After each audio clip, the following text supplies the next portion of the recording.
అవును లిఖిత, నువ్వు ప్రతిరోజు ప్రార్థన చేసి వాక్యం చదువుతున్నావా?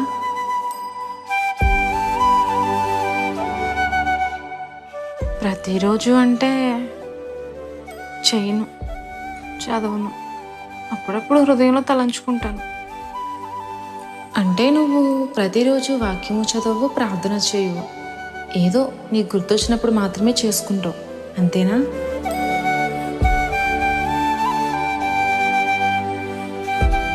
పోనీ ఈ రోజైనా వాక్యం చదివి ప్రార్థన చేశావా?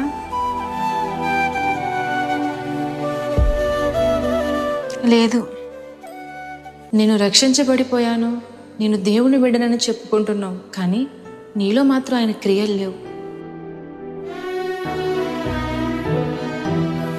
వాక్యానుసరమైన జీవితం లేకపోయినా ఆయనతో సహవాసం చేస్తున్నానని చెప్పుకుంటూ నేను నీవే మోసపుచ్చుకుంటున్నావు.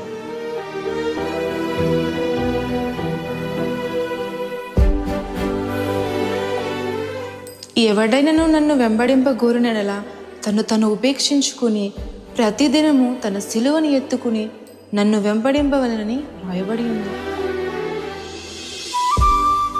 ఇద్దరు దొంగల మధ్యన ఆయనను సిలువ వేసినప్పుడు ఒకడు రక్షించబడ్డాడు, ఒకడు శిక్షకు పాత్రుడయ్యాడు.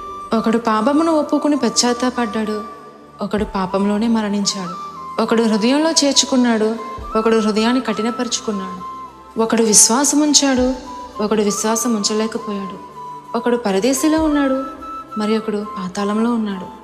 ఒకడు ఆయన దయ కోసం అర్జించాడు, మరి ఒకడు నిన్ను నీవే రక్షించుకొనమని హేళన చేశాడు. ఒక దొంగ యేసుక్రీస్తే దేవుడని గ్రహించి ఆయనకు లోబడి పశ్చాత్తాపడి పాపమును విడిచిపెట్టి ఒప్పుకొని ఆయన రాజ్యంలో చేర్చబడ్డాడు. మరి దేవుని బిడ్డవని చెప్పుకుంటున్న నీవు యథార్థమైన హృదయము కలిగి ఆయనతో సహవాసం చేస్తున్నావో లేదో ఒకసారి ఆలోచించు.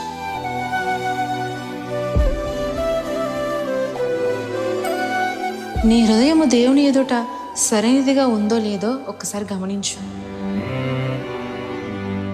దేవునితో సరైన సహవాసము, ప్రార్థన, పశ్చాత్తాపం లేని నీవు ఇతరులకు ఇలా ఉండమని ఎలా చెప్పగలవు?